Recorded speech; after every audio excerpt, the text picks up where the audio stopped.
বার্সেলোনায় ফিরে আসার স্বপ্ন দেখছেন ব্রাজিলিয়ান সুপারস্টার নেইমার। তবে তার জন্য কাতালানদের একটা কঠিন শর্ত মানতেই হবে। স্প্যানিশ দৈনিক স্পোর্টের প্রতিবেদন অনুযায়ী ব্রাজিলিয়ান তারকাকে 15 গোল করতে হবে সান্তোসের হয়ে, নইলে বার্সেলোনা তার সম্ভাব্য প্রত্যাবর্তন নিয়ে আলোচনাতেই বসবে না। আল হিলাল ছেড়ে জানুয়ারিতে শৈশবের ক্লাব সান্তোসে ফিরেছেন নেইমার, কিন্তু ইউরোপের মঞ্চে ফেরার তার ইচ্ছা এখনো অটুট। কাতালানদের কাছে ফিরতে হলে 33 বছর বয়সী ফরওয়ার্ডকে প্রমাণ করতে হবে যে তিনি আবারও ফিট এবং ফর্মে আছেন। ধুলো, ময়লা ও ক্ষতিকর ধূলিকণা থেকে নিমিষেই মুক্তি দেয় চৌধুরী এয়ার পিউরিফায়ার।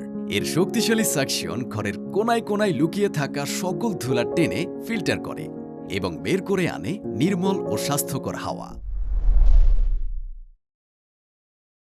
বার্সা কর্তৃপক্ষ পরিষ্কার জানিয়ে দিয়েছে, সান্তোসের হয়ে অন্তত 15 গোল করতে না পারলে তার প্রত্যাবর্তন নিয়ে কোনো আলোচনা হবে না। নেইমারের বার্সেলোনা অধ্যায় ছিল স্বপ্নময়। 2015 সালে মেসি ও সুয়ারেজের সঙ্গে MSN জুটি গড়ে চ্যাম্পিয়ন্স লিগ জিতেছিলেন, কিন্তু 2017 সালে 222 মিলিয়ন ইউরোর বিশ্ব রেকর্ড ট্রান্সফারে PSG-তে যোগ দেন তিনি। এরপর চ্যাম্পিয়ন্স লিগ জয়ের স্বপ্ন অপূর্ণই থেকে যায়। তবে বার্সেলোনায় ফিরতে হলে তাকে সময়ের পরীক্ষায় উত্তীর্ণ হতে হবে।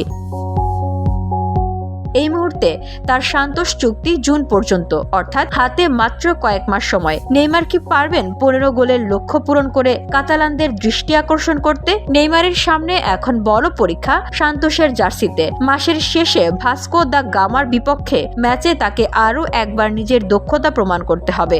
বার্সেলোনায় ফেরার স্বপ্ন কি বাস্তব হবে, নাকি 15 গোলের শর্তটাই হয়ে দাঁড়াবে সবচেয়ে বড় বাধা? সময় দেবে তার উত্তর। VOD Bangla news desk.